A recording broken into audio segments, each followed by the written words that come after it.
Hey everybody, it's Amanda with DevExpress and welcome to today's webinar, ASP.NET MVC GridView, how to set up multi-row and instant updates. Learn how to set up multi-row editing of the DevExpress MVC GridView extension with instant updates using jQuery.ajax, presented by DevExpress ASP.NET evangelist Mehul Harry. Thank you very much, Amanda. So today we are going to cover how to set up multi-row and instant updates with the ASP.NET MVC GridView from DevExpress.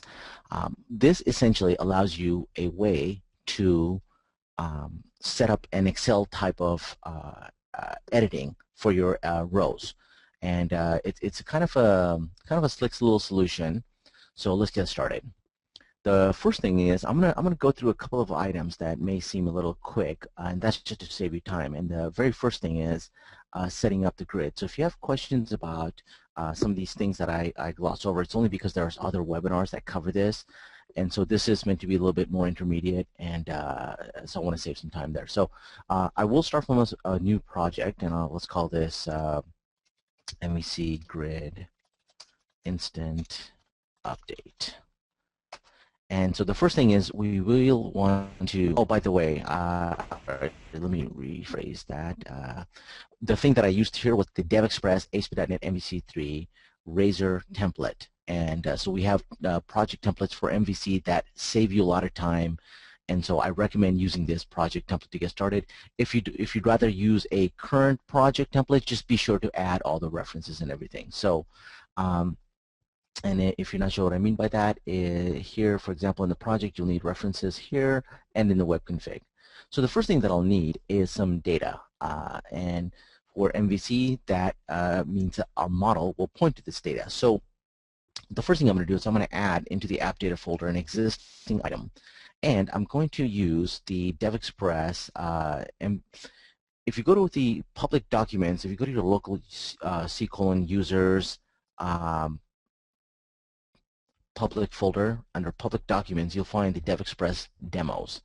In here, under components, ASP.NET, MVC, C#, MVC demos, Razor, app data, you'll find all the data files that we use for our online demos, which are also available locally, as you see.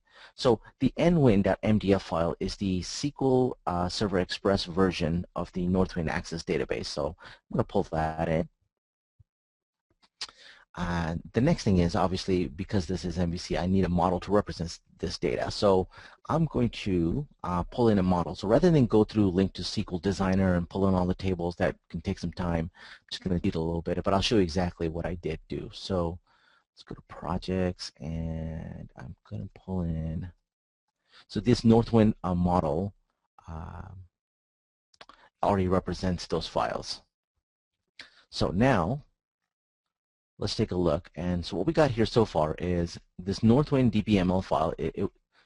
Oops. Okay, before we do that, now you saw there's an error message that popped up. What happened is sometimes when you do a lot of this quick cut in code, this Northwind is looking for a connection string that didn't exist.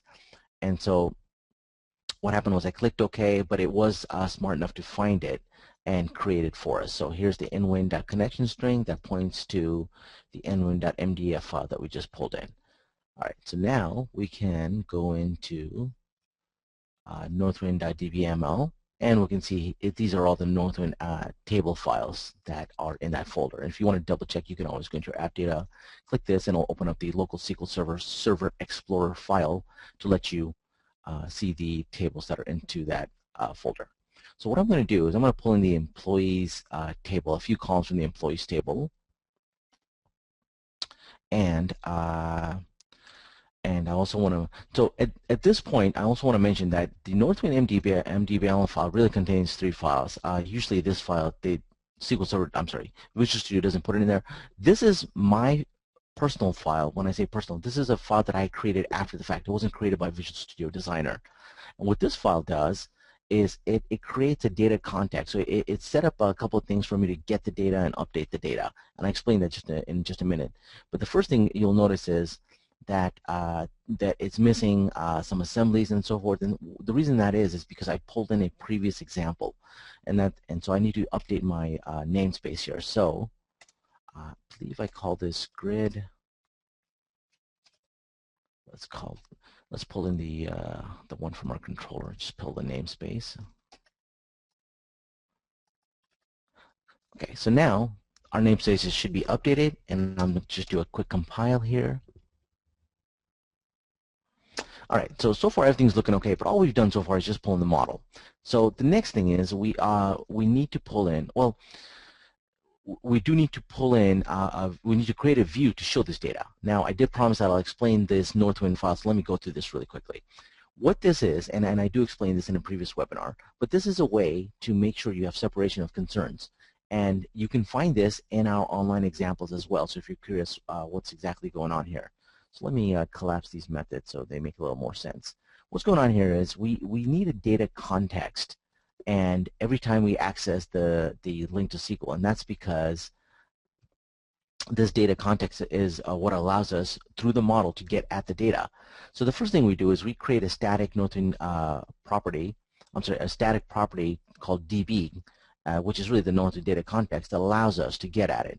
And essentially it's just a singleton that says if it does not exist, create it. And we keep track of it in this HTTP context current item. So per HTTP request context, it will know, per session, it will know that the user has that key or not. And if it exists, it returns it to them. If not, it will create it. So it's just a good way to make sure there's a single version of that data context going around, and this class is responsible for that. And then we have something called getEmployees, which returns an IEnumerable, which is simply a link statement that says get all the employees from the employees table. I'll cover update employee in a little bit further.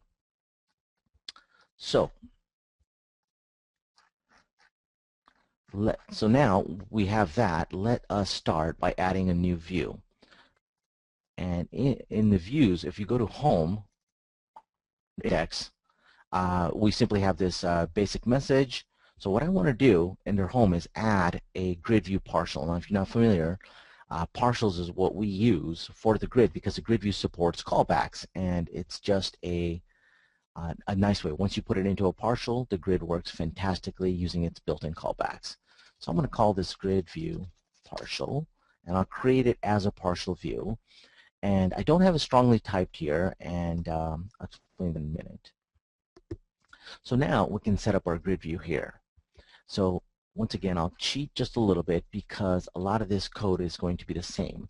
Now I do know that I want to get at the employees table. So the first thing that we always do when setting up a grid is we call HTML DevExpress GridView, and then we do some fluent HTML here that says settings, and then we can reuse the settings. We create a parameter called settings, which we then call to set the individual properties. For example, we have to set the grid. We have to set the callback route values, which simply says what method am I going to in my controller.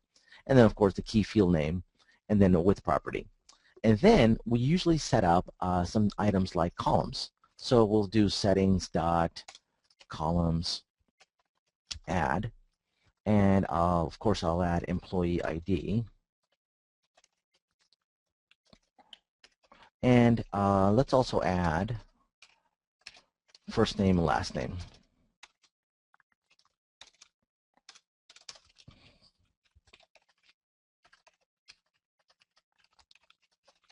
All right, so far we have a grid that is capable of showing the items. We haven't actually bound it yet, but we've set it up so that we've got a width property, key field name, a callback route value, and about 3 columns to show off. So let's close this, and let's see how far. Well,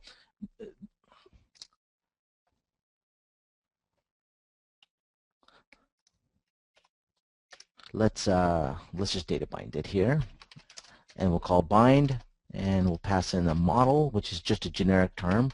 We don't actually have any data going through that model yet, but we'll be calling that method that we mentioned earlier. Oops. All right, so now we have essentially a small grid that is capable of displaying, but we don't actually have this method created yet. So what we want to do is if we try to go to the controller and under Home, we're going to see that it doesn't actually exist. So we need to create that GridView Partial page. So let's add that.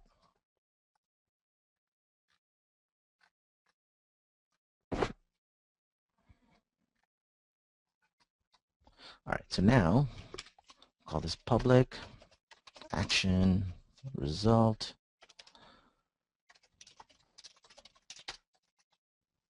And so this GridView partial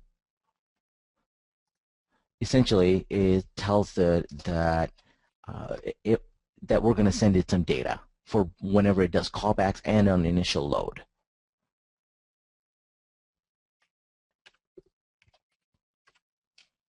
So the first thing is we want to basically get the data. Now we know we're going to return a partial view, so we can call partial view GridView Partial, which is the name of the view that we've already created. And now here we want to get at that specific context we had created called, the class that we had created with the get employees. Now we don't have to create the class because it's a static method. So what we can do is in the home controller simply type in the name of the class and then the method we want to get at. But before we do that, we want to make sure that we have it referenced. So let's call MVC.models, and now we can call that Northwind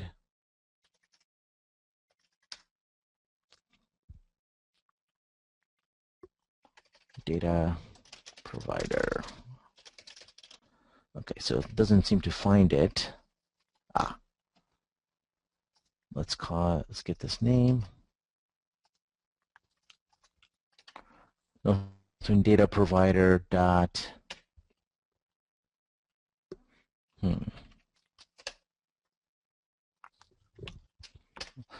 Oh, okay. So maybe I didn't quite have it right. So unfortunately I typed controllers here when I went to type models. All right. So now it recognizes that provider, and we'll get IntelliSense, and then we can do get employees, and simply return that. So now this GridView partial is ready bound up. So let's compile this. Now everything's looking good so far. There's one last thing though. We created the partial page. We actually don't display it. So let's display it. So let's remove that. Add a div that will hold this item.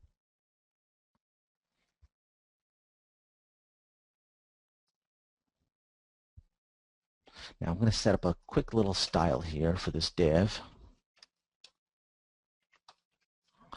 And that's simply to pass a width property. Set it to 100%.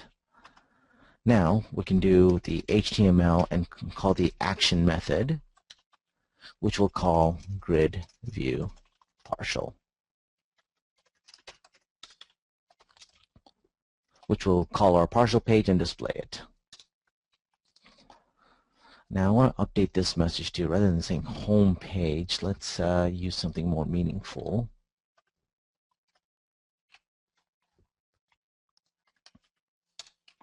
And that says how to perform the grid view, which is the title of this webinar. All right, so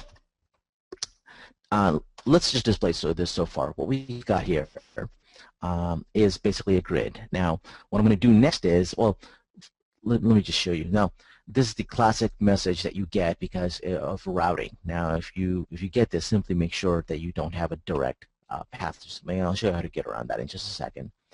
But so far, what we should do is we should see our grid of employees. All right, great. So we've got the grid, and we're displaying a few names. So what I want to do, first of all, is I want to find a way to edit these names, like first name and last name. So let's set that up. The first thing is, let's get rid of that because I'll be running this quite a bit. Let's go down to properties here for these and web and set it to specific page and save it. So what this means is next time that I run from this page, it won't go to this page. It will go to the default URL, which is where I want it to go. Now the next thing is I want to add some more fields in here. So rather than just first name, last name, let me add things like birthday, city, country, and I've already got those coded up here. And then we want to take a look at how we add a item for this. So typically, if you've seen the GridView editor webinar, what we do is we use the built-in edit form for the GridView. But the title of this is how to have instant updates. So let me show you what essentially this is going to look like. and that'll help explain this. So essentially what we want to do is be able to show several items, right? So for example, when I change text 1 and I go to this field, what happens is behind the scenes it goes and updates that on the back end. And I can continue on, and it'll just keep continue and doing this. And so what's happening here is we're not actually using the edit form. What we're doing here is the individual editor is updating itself using a jQuery.ajax call. And it's not very difficult to set up, and it's actually kind of a slick little solution that uses the DevExpress client-side API for the individual editors. So to see this, to implement this, what we'll do is something similar, so that for each column we're going to not use the built-in edit form, but we'll use the editor, the editor's client-side event. Now to do that, obviously what we need to do is create these editors. Now for example, employee ID is not editable, so we'll leave that alone. But first name, I do want it to be editable. So what we want to do is, rather than just create the column, we're also going to set up the individual data item template. Now the data item template means that, and the reason we use the data item template and not the edit form template is because we're not in the edit form. This is the simple data row, and the data item template defines how it's going to look in there. So let's do that. Now to do this, it's actually kind of easy, and I know that I'm going to do it for multiple items. So well, let me show you sort of the hard way first, and then we'll show you the clean way to approach this. So I'll start with the first name column. Now rather than just go columns.add, what I'm going to do is I'm going to do some more fluent HTML here, and I'll say something like column, create that as a param, and then I can reference this column. Now the reason I did this is because I want more than one item to set up. So here implicitly, when I say add, it's automatically setting a property of the add called field name to first name. So here now I'm doing it explicitly, and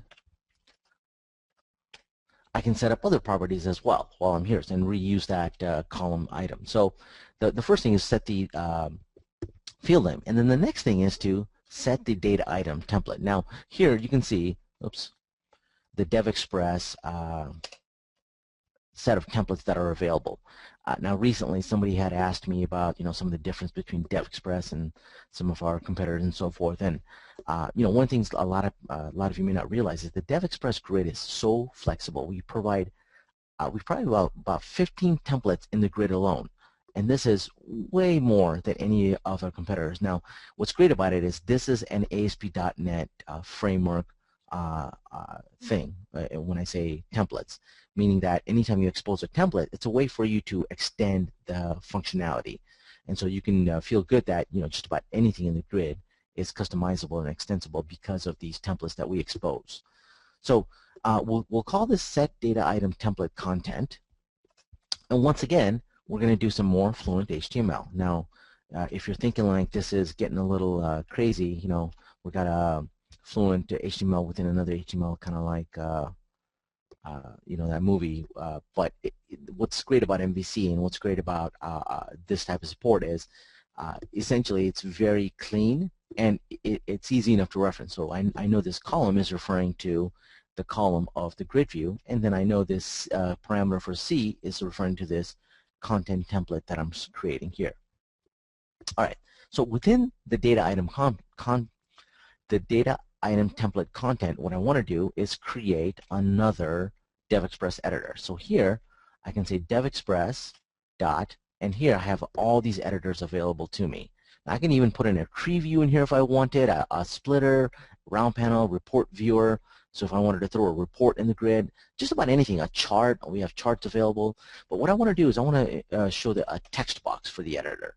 So here we'll create a text box. Now once again, we'll do a little more fluent HTML. We'll do text settings to set up this item. And I'm going to show you that there's a sort of an easier approach to this as well. Now, so here we'll do text settings dot name. As you know, name is very important. And this name we're going to use we'll call it text, and we'll send it this. The C refers to the data item template, and it gives us a property called key value. And then that key value refers to the value that is being passed in for this first name, the individual first name. So we're calling this text box essentially the name txt plus whatever the name is of that that's being passed in for first name. So if it's John, it'll be txt John and so forth. And then we'll set up its width. Now here, to save some time, let me grab this. That just says we're going to set it to 100% width. And finally, this is where the magic sauce happens. So I'll take a minute to kind of explain this. What's going on here is I'm going to create a client-side event for this text box. And what it is, it's the ValueChanged event.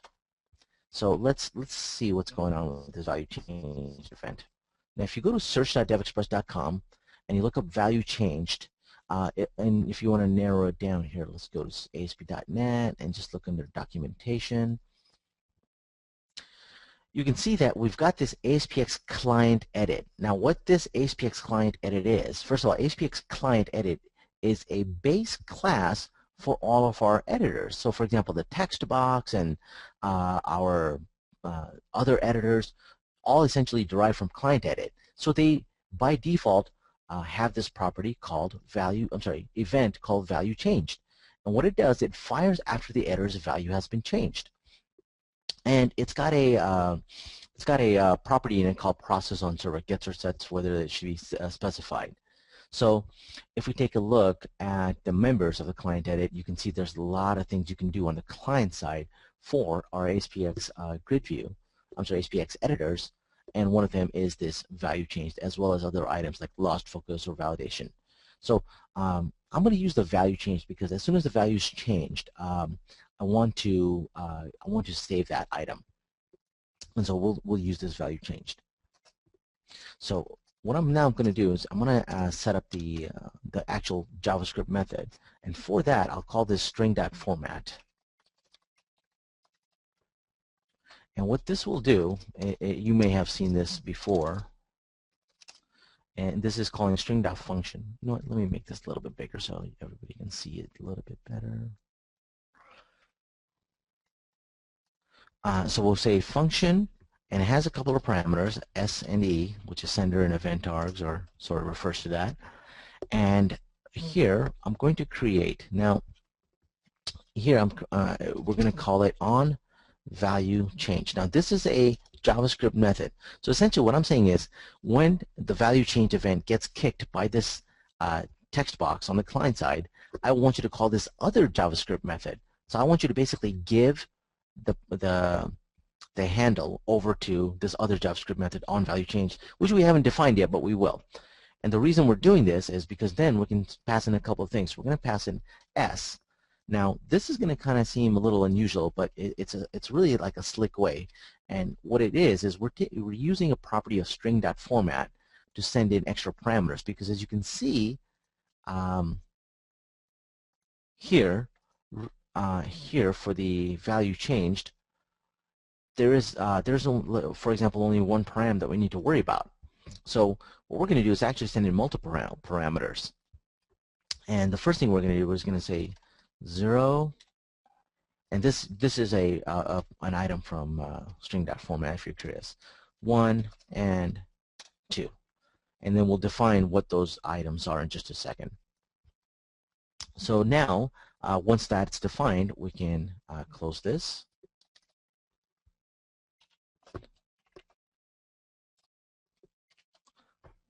And now, because string.format allows us, what we'll do is we'll actually pass it in. So I pass in the values that we intend to for this OnValueChanged.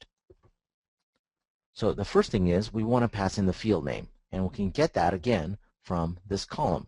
From this data item template. So we'll just say c dot I think it's column dot field name. So what we did was basically traversed back up that object graph, and now we can say field name is equal to, field name is the first parameter that gets sent, and then the key value that we want to send in, and finally the URL that we're going to use to update. Now, this is a little bit mind-blowing at the moment, I know, but I'll explain this if there's any other questions. But once you see it, it's actually quite easy to understand, and that's it's one of the great things about MVC. So what I'm defining here is a URL that will be used by this client-side editor when it actually wants to update. So for example, we're sending in the field name, we're sending in the value of the item that got changed, and then we're telling it, hey, when you go to the server to update the value, go to this URL. And so this URL defines that it's in the home controller, and it's going to be called update value. And that is what it's going to use to change the value on the server side. So from this one line statement right there, we've set up a client-side text editor that will get changed. So for every row, for every row in the first name column, we're going to have a text box now that will do this updating. So far though, we have not defined two key things, which is this OnValueChanged and update value, which we will do in just a minute. So now that we've set that up, we can close this and bind it. So what we're doing here with this bind call is saying, hey, this text box, it's going to obviously be bound to something, and this it can be easily done through the data binder .eval method, and we'll pass in c.data item and the column name again.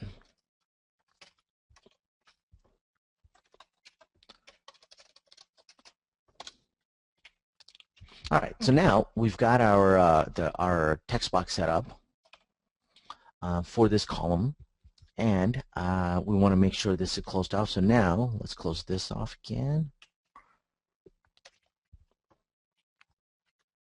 And finally, there is the whole column.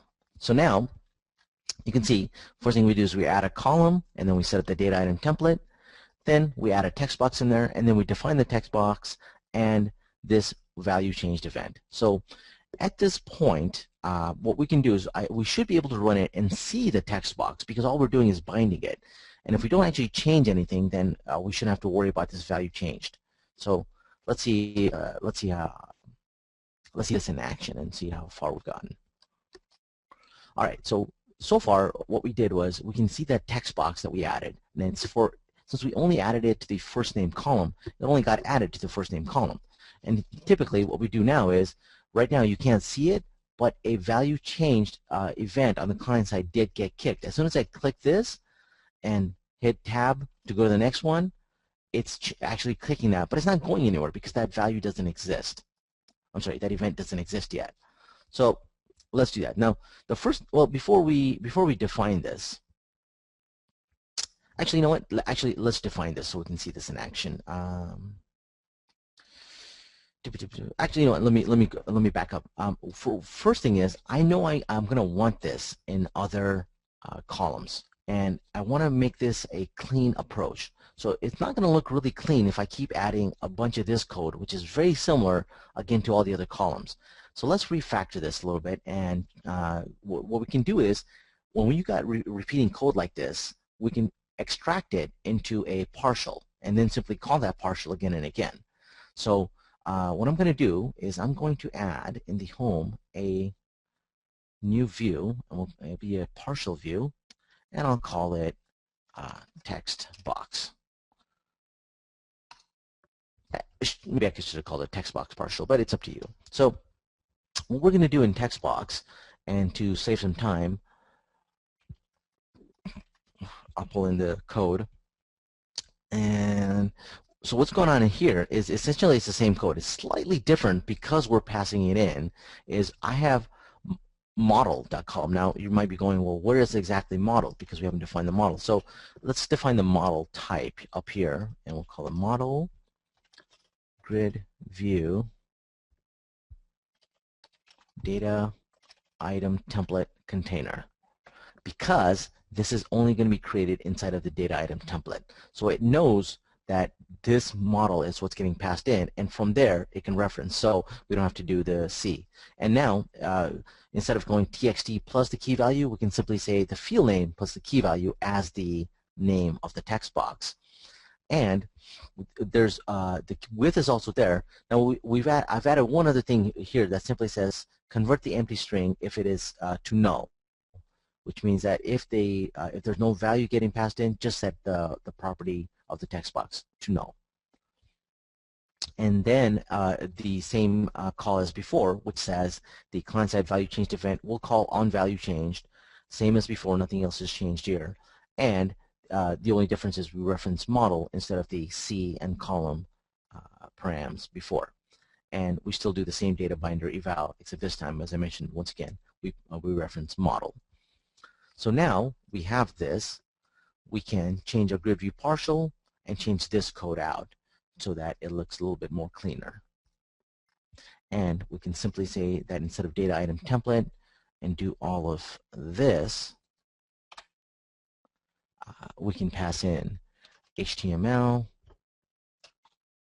dot DevExpress, I'm sorry, not DevExpress, render partial, and call text box.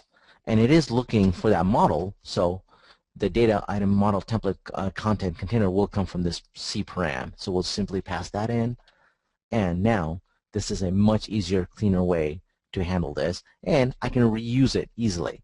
So well, let me do that, and I'll use that for the other items as well. So let's do this for the last name column as well. Oops.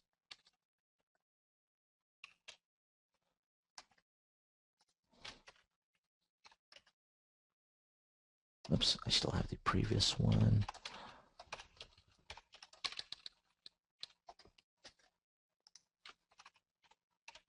All right, so now I can call this last name.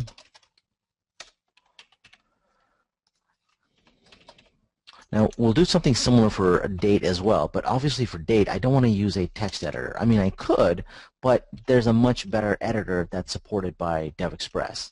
So let's add it for city and country. Now cut and paste is great, but we want to make sure that we have the proper items that we're passing in.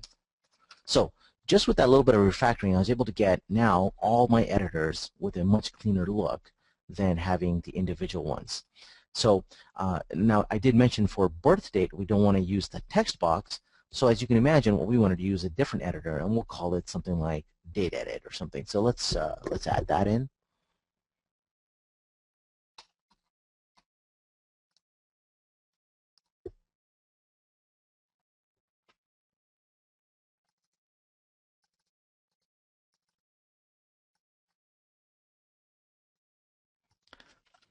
And it's going to be pretty much similar, except it's going to have one change. So let's add home, add new view, and we'll call it date edit.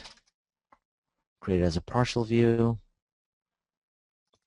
And we've done the same thing with the model, except this time instead of going DevExpress.textbox, we're doing date edit. So that's essentially the big difference. And as I mentioned before, you have other options available to you as well. We have a time edit control, we have a spin edit, and so forth. So if you have, let's say, an integer value, you can use the spin edit and so forth. So now we have this date edit.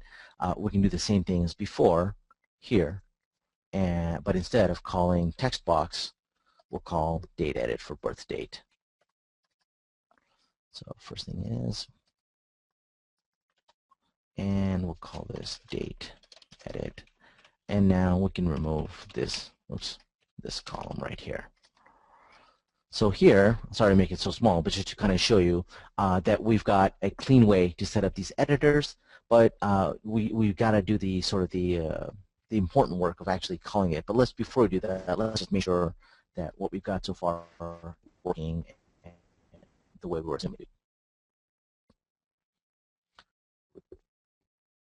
So now when I launch this, it's going to go to the default URL, and what you can see is I've got text boxes and I've got a date editor as well as all of them. And what's great is now this gives you that that look of inline editing, first of all, that your users may be familiar with in Excel or something, and once we wire it up, they'll get the instant update. So you don't have to have a separate button that says save all or so forth. So let's do that. So as you remember, the first thing is we want to define this OnValueChanged. Now, instead of putting this up in the script here, I want to put it in a separate file. So what I'm going to do is my scripts are all stored in MVC under a folder called scripts. So I'm going to add a new item in here. And we'll call this, let's see, JavaScript file, and I'll call it script.js. Not very clever, but it'll do the job. And so here we can start typing our OnValueChanged event. And as you remember, we were passing in a few parameters within it. For example, the sender, the field name, the key value, as well as the URL.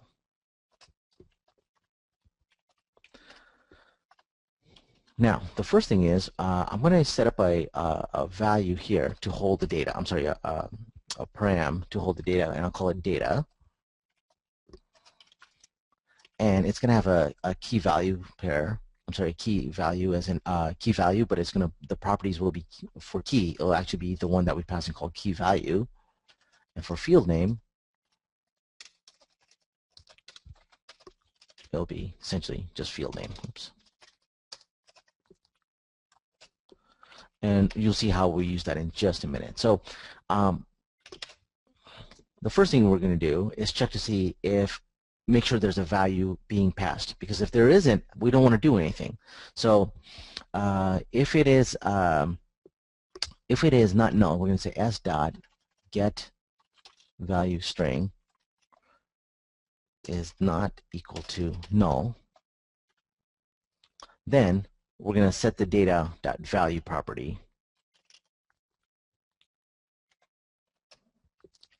equal to the get value string. And you may be wondering, what is this get value string? So as you remember, we did send a client object, and I believe here, let's see. Actually, we'll just look it up in the DevExpress documentation again. And let's set it to ASP.NET.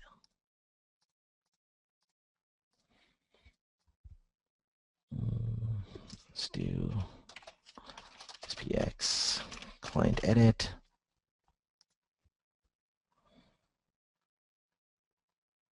So if you take a look at the members of ASPX client edit, one of its methods is get value. But if we take a look at, let's take a look at ASPX client text box. We should have a method that allows us to get at that string. And I'll click on members again to look at all the members.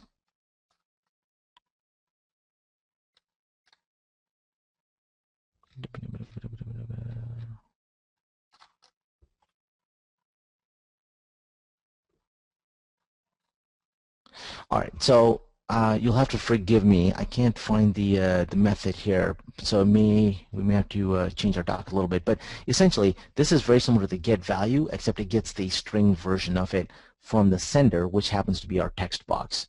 So we'll do data value.s get value string, and if it's not empty, we'll set that to this value that we're setting, this param. So now, this is where we do the magic. Now here, we have by default added jQuery. Now we use jQuery in our MVC extensions. One of the key things we use from jQuery is the AJAX event. So if we take a look at, let's bring it up real quick, jQuery.ajax, and just look at its documentation. That's not what I meant to do. Okay. So jQuery.ajax, what it essentially does, it does an asynchronous HTTP AJAX request for us. And what's great is because it's jQuery, it's cross-browser and all that good stuff, and it's built right in with MVC so that we can reuse it. And what we're going to do with it is we're going to use some of its parameters. So as you can see, there's a lot of different ways you can use it. and there's a lot of params to pass into it, we're going to define a few. We're going to define things like what type of call it is, the URL it should go to, the data that actually gets passed in to the server, as well as a particular event to give us notification. Because what's great about jQuery is it can also do things like let us know the status of that call if we tell it to. So here, we're going to use this thing called before send, which is a pre-request callback function that that we can wire up so that before it modifies an object that we give it before it's sent, and so it's a good way to tell us the status. All right. So the first thing is, if you don't know from jQuery, I recommend watching Julian's webinars on JavaScript. I believe he does cover jQuery in there. But the jQuery.com website has some great demos and documentation. So to call jQuery, you just simply call $, and then we can call Ajax. Now, oops. So here, once we do that, we can simply start defining the methods we want to call. So the type of call it is a post, because we are posting data to the server. The URL is simply the URL field we're passing up there, and then the data is the data that we defined earlier, which is that key value pair. Now, before send is a callback function we're going to define. So here, we're going to do we're going to create an anonymous function here that says we're going to, before we send this actual callback to the server, I want you to do something. And here's what I want you to do. I want you to run this little JavaScript function that says go find a element in the DOM that has the word status on it, a class name of the type status, or sorry, value status, and change its text property to request has been sent. And that's it. Now, you may be wondering, you say, well, hold on, we don't actually have anything with the word status in it. So we'll define that in just a second. So let's go do that. Now, we're not done with this call yet for Ajax, but let's go define, well, let's finish this call real quick. So the second item is, once we have another event that says there's before send, but when it succeeds, I want you to do something. And for that, I want to create another anonymous function, and we'll call it message. Here, just to stay consistent, let me add a space here. And the message, once again, will be like $.status that says simply go find that element and update its HTML to a message that gets passed in.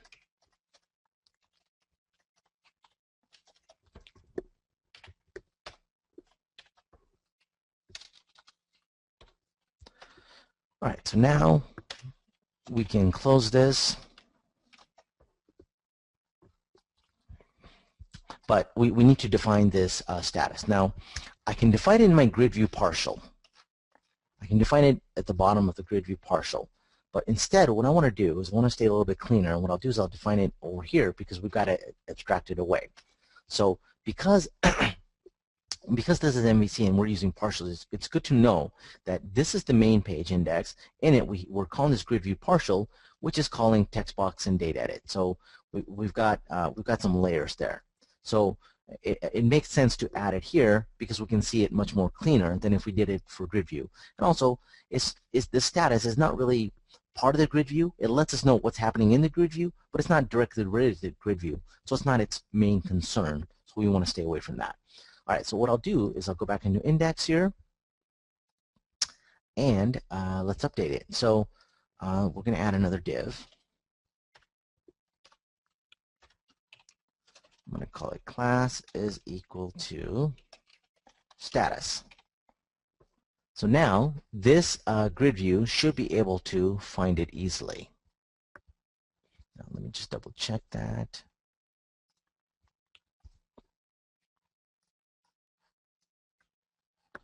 All right, so I do want to give it a default message, which is Ajax status.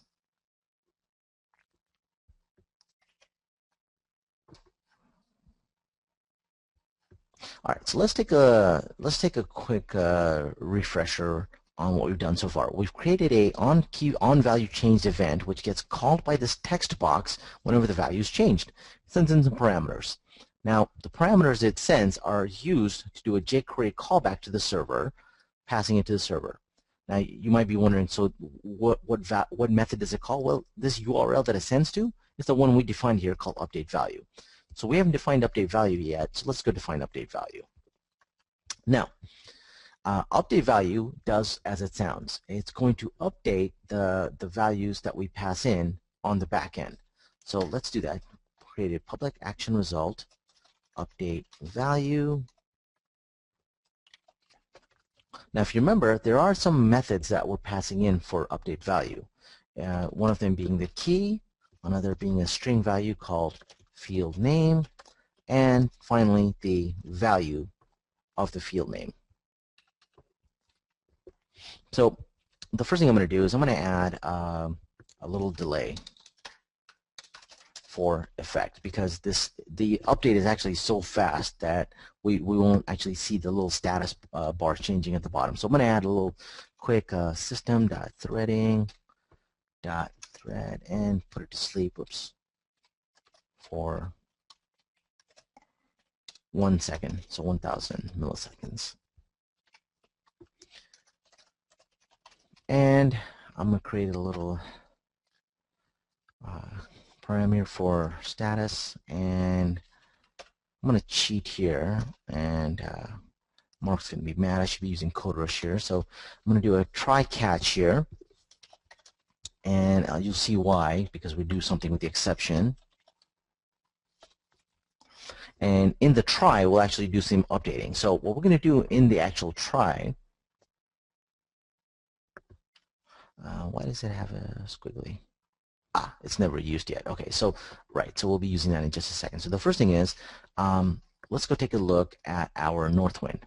You remember we have this update employee, and what this update employee does, essentially, it says, I'm going to pass in an ID, the field name, and the string value that I want you to update. And it's going to go through and get the employee object. So it's going to find it by employee ID. And then we're going to use, some link that says we're going to set some properties of it. Now, because we're not actually passing in strings, this is why we're using the property info to do some reflection on that object and then set its value. So essentially, don't worry, this example will be online. I'll expose it. So that I'm not sitting here typing all this kind of stuff too, as we're getting late on time here. Essentially what it's doing is doing some reflection, getting the property, getting its type, and then setting the value for that right here. And finally, it's making a call to the submit changes, which will actually save it back to our SQL Express table. So now, what the great thing is for us, we can simply do a call here that says Northwind data provider dot update employee, and then pass it the values that we have at the top, which is key, field name, and value. And now we can update the status, and I'm going to send the string.format again and tell that little div we created what is going on. So I'm just going to create a little quick another param to set it to bold, and we'll say this column that you sent in, this field, has been is updated with this value that you sent in, and I'll set this to italic.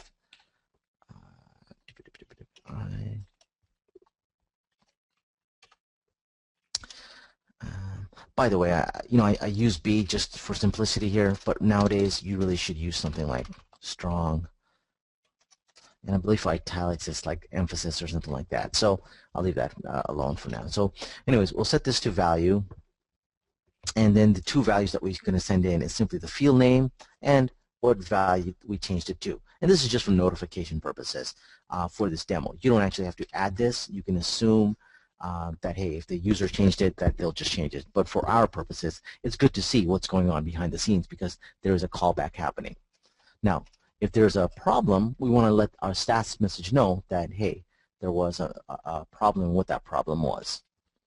And finally, this method will return the content. Now, if you're not familiar with content, essentially, it just creates a content result object, as it says right there, by using a string, the content type, and the encoding. Because this is a post, we're going to send this back in the content type as with a status event, so that the jQuery.ajax call will get updated. All right, so essentially we have everything wired up. Let's see how it looks.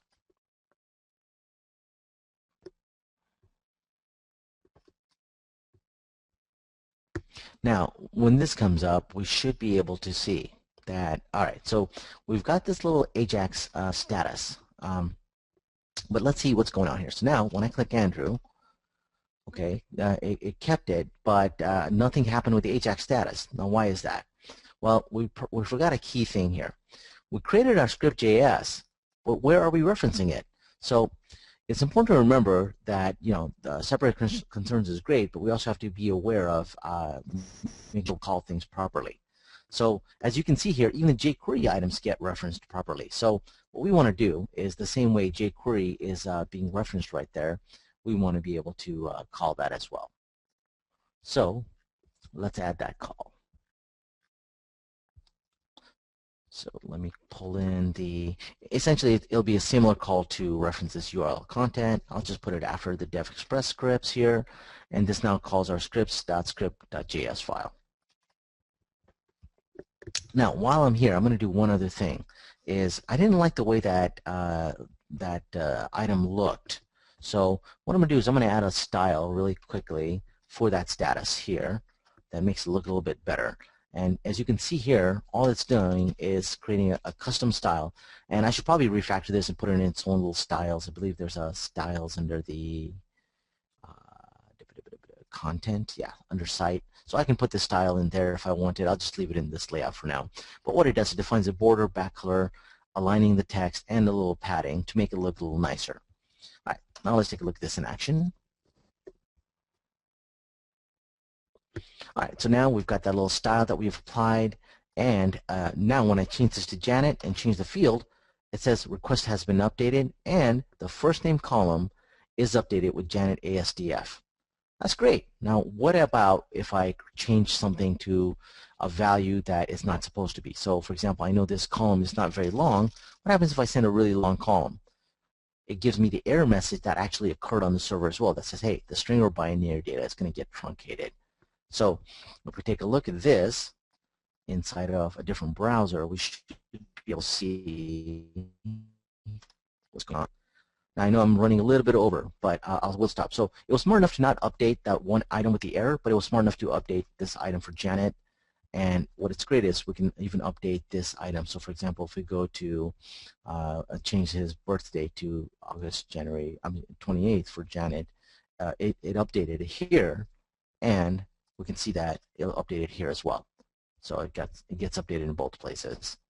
So as you can see, these items are individual editors that are updating on the fly. Now, I'll pause for any questions, Amanda, if you have them.